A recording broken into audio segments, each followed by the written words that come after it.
ಈಗಾಗ್ಲೇ ಮನೇಲಿ ಮುಚ್ಚಿಟ್ಟು ಪ್ರೀತಿಸಿ ಎಲ್ರಿಗೂ ತುಂಬಾ ನೋವು ಮಾಡ್ಬಿಟ್ಟಿದೀವಿ.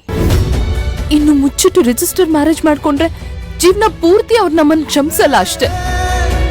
ಅಷ್ಟೇ ಅಲ್ಲ, ಈ 6 ತಿಂಗಳ ಒಳಗಡೆ ನಾವೇನಾದ್ರೂ ಮದ್ವೆ ಆದ್ರೆ ಅಥರ್ವನ್ ಪ್ರಾಣಕ್ಕೆ ಅಪಾಯ ಇದೆ ಅಂತ ಗುರುಗಳು ಹೇಳಿಲ್ವಾ? ಹುಟ್ಟು ಸಾವು ಯಾರಿಗಕ್ಕ ಗೊತ್ತಿರುತ್ತೆ, ನೀನು ಅದನ್ನ ನಂಬ್ತ್ಯಾ? ದೊಡ್ಡವ್ರು ನಂಬ್ತಾರೆ ಅಲ್ವಾ, ಅದನ್ನ ಗೌರವಿಸ್ಬೇಕು ಅಲ್ವಾ? ಅಥರ್ವ ಇಲ್ಲಿಂದ ಹೋಗೋ ಮೊದ್ಲು ನಿಮ್ ಮದ್ವೆ ಆದ್ರೆ ಒಳ್ಳೇದ್ ಅನ್ನಿಸ್ತಿದೆ ಕಣೆ ನನ್ಗೆ.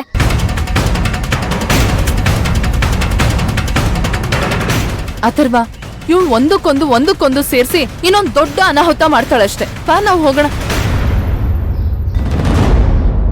ಬಾ. ಅನಾಹುತ ಆಗೋದು ಒಳ್ಳೇದಕ್ಕೆ ಆದ್ರೆ ಆಗ್ಲಿ ಬಿಡು ಭವಾನಿ.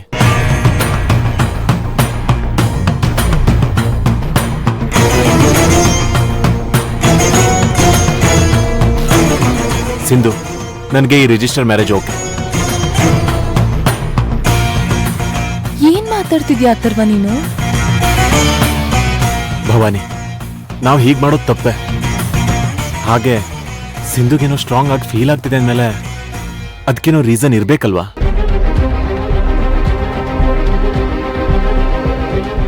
ಇನ್ನು 6 ತಿಂಗಳಾದ್ಮೇಲೆ ದೊಡ್ಡೋರು ಹೇಳ್ದಾಗೆ ಶಾಸ್ತ್ರದ ಪ್ರಕಾರನೇ ಮದ್ವೆ ಆಗೋಣ. ಆದ್ರೆ ಈಗ ಸಿಂಧು ಹೇಳ್ದಾಗೆ ರಿಜಿಸ್ಟರ್ ಮ್ಯಾರೇಜ್ ಆಗೋಣ, ಏನೂ ಸಮಸ್ಯೆ ಇಲ್ಲ. ನೋ, ಇದ್ ನನಗ್ ಒಪ್ಪಿಗೆ ಇಲ್ಲ.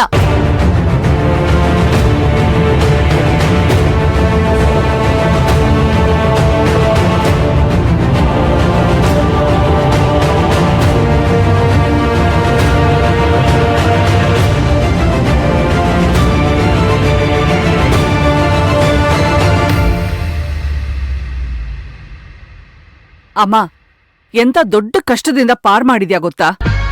ಈ ಐಡಿಯಾ ಮುಂಚೆನೆ ಬಂದಿದ್ದಿದ್ರೆ